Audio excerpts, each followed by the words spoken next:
अस्सलाम वालेकुम friends, welcome back to top smarties drama serial Tere Bin. Salma बेगम अब मीरब को अपने घर रखना नहीं चाहती और मीरब है कि जाना नहीं चाहती। लेकिन ऐसे में अनवर साहब अपनी बेटी को ले ही जाते हैं क्योंकि उन्हें अपनी बेटी की इतनी बेइज्जती नहीं अच्छी लगी। इसलिए वो अपनी बेटी का हाथ पकड़ते हुए उसे अपने घर ले आते हैं जहाँ पर वो अपनी बेगम के साथ रहा करते थे। मीरब यहाँ पर आ तो गई लेकिन अभी भी मुर्तसिम के ख्यालों से बाहर नहीं निकली।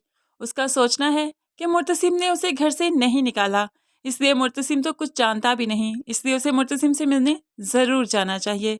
तभी तो वो अपने बाप के साथ हॉस्पिटल चली जाती है ताकि मुर्तसिम से मिले और उसे सब कुछ बता दे। लेकिन जाते ही यहाँ पर हया और सलमा बेगम खड़े हैं। सलमा बेगम ने जैसे ही मीरब को अनवर मियाँ के साथ देखा तो और ज़्यादा भड़क उठी और ज़्यादा बेइज्जती करने लगी, जो अनवर से फिर बर्दाश्त ना हुई। बेटी का हाथ पकड़ते हुए वापस ले आते हैं। ये सब कुछ हया को तो बहुत अच्छा लगा, लेकिन मीरब पर क़यामत बनकर टूटा कि आखिर मैं मुर्तसिम से दोबारा क्यों नहीं मिल सकती, क्या मैं कभी मिल भी पाऊंगी या नहीं। बस रोते हुए वहाँ से वापस आ गई। यहाँ पर मुर्तसिम को जब होश आया तो बेहोशी में सबसे पहले मीरब का नाम पुकारा, लेकिन मीरब उसे कहीं नजर ना आई, उसे मिली ही नहीं। ऐसे में वो घर भी आ जाता है। घर आकर देखा मीरब नहीं तो जल्दी से अपने कमरे में आ गया और यहाँ पर मीरब को आवाज़ें देने लगा। सारा कमरा देख लिया लेकिन मीरब उसे नहीं मिली। तभी तो वो वापस पलटा और वापस गया स्टडी रूम में। मीरब तो वहाँ पर भी नहीं थी, लेकिन हया वहाँ पर ज़रूर आ गई। किसको ढूंढ रहे हो? मीरब को, जो तुम्हें छोड़कर जा चुकी है। ऐसे में मुर्तसिम बहुत हैरान हो जाता है, भला मुझे छोड़कर वो क्यों जाएगी? जरूर उसे निकाला गया है, वो कभी खुद से नहीं जा सकती, मुझे सच सच बताओ। ऐसे में हया भी उसके गुस्से से जो डर जाती है तो झूठ बोल ही ना सकी।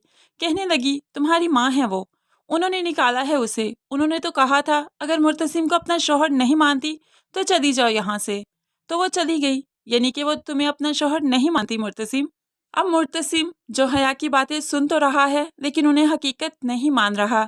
ये हकीकत है कि मुर्तसिम और मीरब में कोई भी फिजिकल रिलेशन नहीं, लेकिन फिर भी वो उसे शोहर ज़रूर मानती है क्योंकि एहसास का, जज्बात का रिश्ता इन दोनों में ज़रूर है।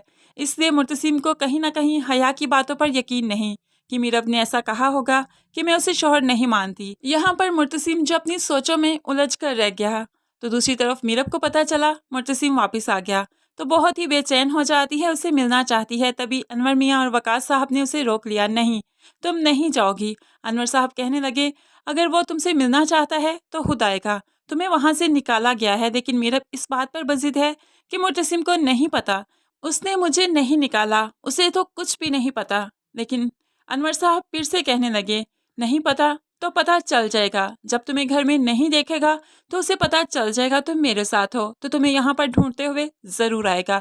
लेकिन अब मैं नहीं चाहता कि तुम खुद से जाओ। ऐसे में मीरब भी सोच में पड़ जाती है और बाप की बात को मान ही जाती है। यहाँ पर मुर्तसिम डरा हुआ है कि अगर मैं लेने गया तो वो वापस ना आई तो क्या करूँगा, और यहाँ पर मीरब सहमी हुई है कि वो ना आया तो मैं कैसे जीऊँगी। लेकिन आखिरकार मुर्तसिम आ ही जाता है। यहाँ पर ना कुछ सोचा ना समझा, सिर्फ उसका हाथ पकड़ा और अपने साथ अपने घर ले जाता है। अब वकास साहब और अनवर साहब भी तो ना रोक सके, लेकिन यहाँ पर जाते ही जो सलमा बेगम और हया मैडम का हाल है वो तो देखने वाला है। दोनों ही दंग रह जाती हैं कि मुर्तसिम ने किसी से पूछा भी नहीं और मीरब को वापस ले आया। सलमा बेगम की तो बहुत ज़्यादा बेइज्जती हो गई कि बेटे ने तो उससे पूछा भी नहीं। फ्रेंड्स, आपको इस एपिसोड का कितनी बेसब्री से इंतजार है ज़रूर कमेंट्स में बताइएगा। वीडियो अच्छी लगी लाइक और शेयर ज़रूर कीजिएगा और मज़ीद वीडियोस के लिए चैनल को सब्सक्राइब करके साथ ही बेल का नोटिफिकेशन प्रेस करना मत भूलिएगा ताकि मेरी हर आने वाली वीडियो बहुत आसानी से देख सकें। अल्लाह हाफिज़।